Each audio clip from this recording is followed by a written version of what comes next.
I listened to the interview that the Prime Minister gave to Esther and Philip earlier on in great detail, but I also listened very carefully to Boris Johnson's performance in that joint press conference with Olaf Scholz, the German Chancellor, yesterday after their detailed talks.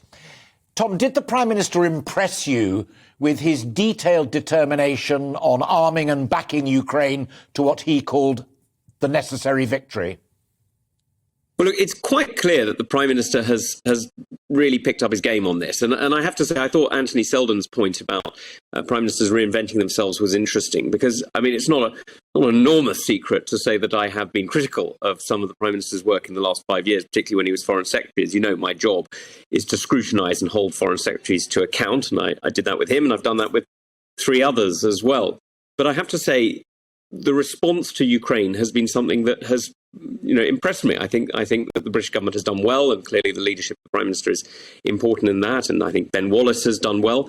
So I think there's various elements that have come together. Look, I'd like it to go further. I mean, we've spoken in the past, Alistair, about areas where I'd like to see action quicker and harder. But I have to say, I think we're seeing a different kind of response to one that we've seen in recent years in recent areas.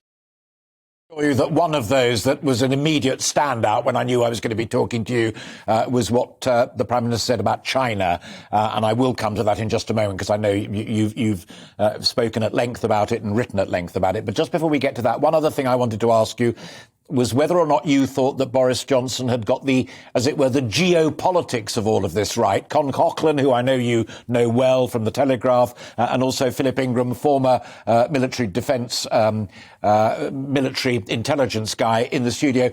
Both of them had grave concerns that Johnson was saying, we can't let NATO be at war with Russia, but we'll backfill the Czechs if they want to lend tanks, will backfill the Bulgarians if they want to give heavy artillery pieces. It's a really thin line that Johnson's treading. Yeah.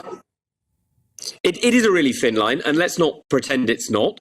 But I think there's still an important difference. And the important difference is at the moment, it is quite clear that it's Putin's army against the Ukrainian people. I mean, it's absolutely obvious that that's what's going on.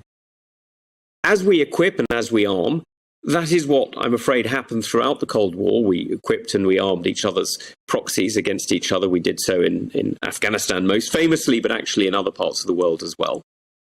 And we've seen that this is sort of, I mean, if you like, it's the established, it's the modus operandi, it's the established way that things have been done. And that's what we're continuing to do. Now, it is different to do that and to put troops in directly, because that would allow Russia, that would allow Putin to claim that this was a Russia versus NATO war. At the moment, it's very hard for him to make that claim because it blatantly isn't. What it blatantly is the Ukrainian people defending themselves, yes, with weapons and ammunition that come from Poland or the Czech Republic or the UK or Sweden or various other places. Sweden, of course, importantly, not a NATO country.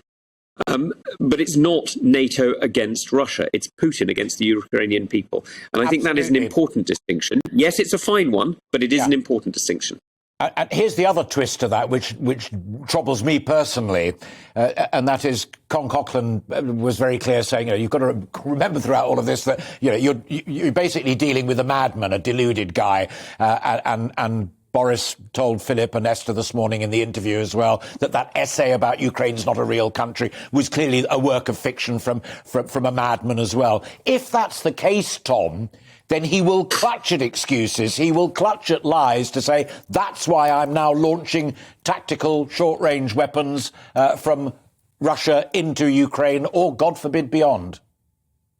Well, it's certainly true that he's trying to write his own history. It's certainly true that he hasn't been challenged. I mean, I sort of question the fact that he's mad. I mean, he certainly lives in his own world and he's certainly constructing his own reality. But it's internally coherent, if you see what I mean.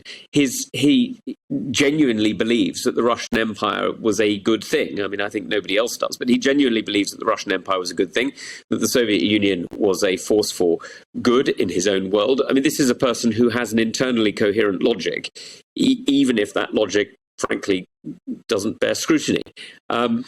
So I think that, we should be careful about saying that he's completely insane. What we should be doing is making sure that even under his own terms, even within his own logic, he can't claim the things that he wants to claim. And that's why I think this distinction does matter, because, you know, when he was in the KGB, which he was service that he served for, I don't know, 10, 20 years, I mean, a long time, the KGB were funding proxies in South America. They were supporting different armies in sub-Saharan Africa. They were doing many things that, you know, they would argue were not state-on-state conflicts. And so, you know, what we're doing is entirely in keeping with his own logic. Final point as promised, and I've just been told we've literally got a minute left, so I'm going to give it all to you. I just thought Tugendhat's eyes will light up the minute Boris Johnson looked straight down the lens and said, China, it's make your mind up time. He's right.